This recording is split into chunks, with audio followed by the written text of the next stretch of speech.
Let's talk about authenticity in branding and in supersizing and growing our business. Sharon Horne-Ellstrom here.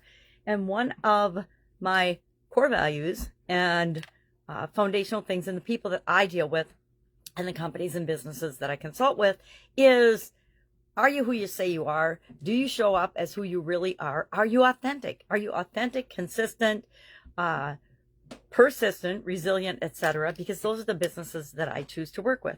I don't want to spend my time and energy helping a company to grow and supersize if they're not, number one, wanting to make the world a better place, which is also a core value of mine. Obviously, we're talking about core values today for this year's annual challenge with respect to financial growth. And that actually tied in today's topic pretty well. I'm going to share 7 different strategies that you want to use when it comes to showing up in the world and creating an authentic brand. Well, why the heck do you care? Why do people care if you're authentic or not? Well, we care. I care because then people know what to expect. They're more likely to do business with us because they're more likely to know, like, and trust us. And people do business with businesses they trust. People get involved in relationships with people they trust. People spend money with people they trust.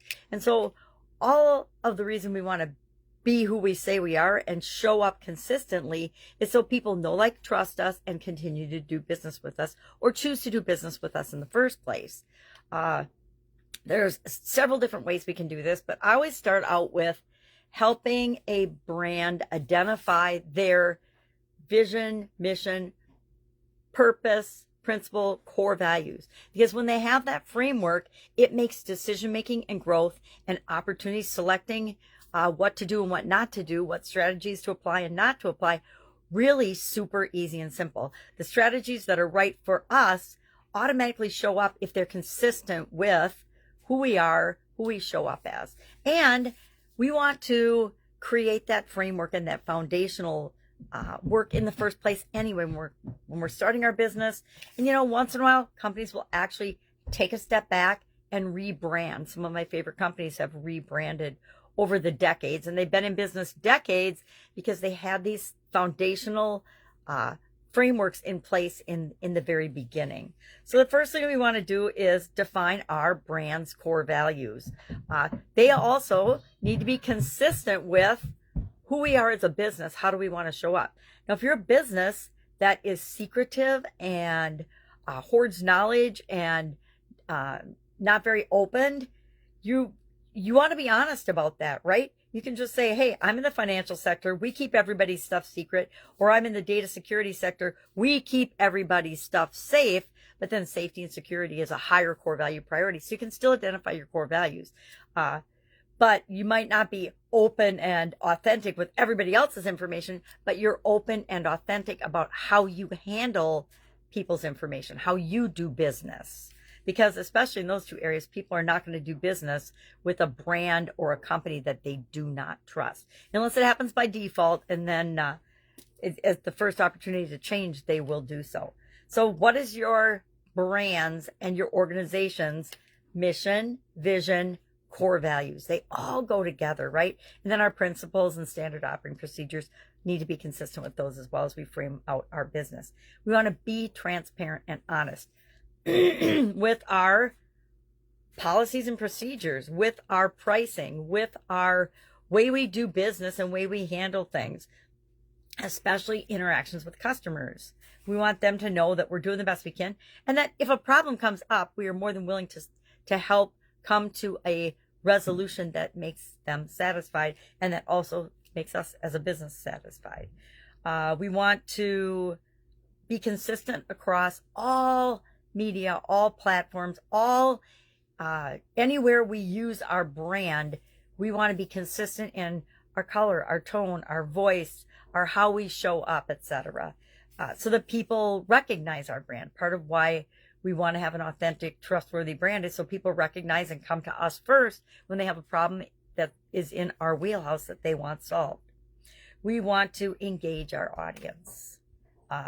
So often brands are just throwing stuff out there,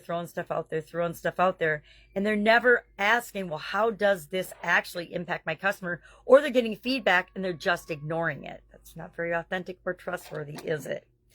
We want to share our brand story. Every brand has a story. How did you get to the point that you even exist as a business? People want to know that. People love stories, and they especially love origin stories. Where did this come from? How did this brand come to be? You know, half the products and services that we read and we buy nowadays have the story right on the packaging. Why? Because it's a very powerful motivator. If somebody developed a business because their grandma had cancer and they wanted to create this magic drink to help people with cancer, and that story is on the packaging, people are more likely to be emotionally engaged, read that story, hear that story, and then, as long as it's true, by the way, don't make up stories for your brand to make it look better, because nowadays, in the knowledge and the information age, you're not going to be able to use fake things and get away with it for very long. That would not be very authentic, and that would probably kill your brand. Showcase user-generated content. My favorite content is user-generated or guest content. Why? Because I get to share it. I get to share how other people are experiencing my business, and I don't have to write or create that content myself. And by spotlighting that, guess what? You get instant credibility, authenticity, and trust, because you're not talking about how awesome your company is, someone else is. That's why it's so important to share testimonials, video testimonials, feedback that you get from customers. Even if it's bad, if you do something about it, share what you got, share what you did about it, and that immediately gives people more confidence in your organization. And finally, we want to highlight our social responsibility. What are you doing to make the world a better place? Share that everywhere. Share it on your social media. Let people know how they can get involved to support the causes that are important to your business as well, because that makes your brand seem more human and more real than just a brand that was created to promote your business. So, love to know, how are you building authenticity into your daily operations, how you do business? Have you identified your core values, your mission, your principles, your purpose, your values, etc., for your organization? And if not, I'm going to say, why not? It might take a couple of hours to sit down and do, but if you haven't done it yet, right now, today is the time to do that, because it will make your life and building and growing and supersizing your business so much easier.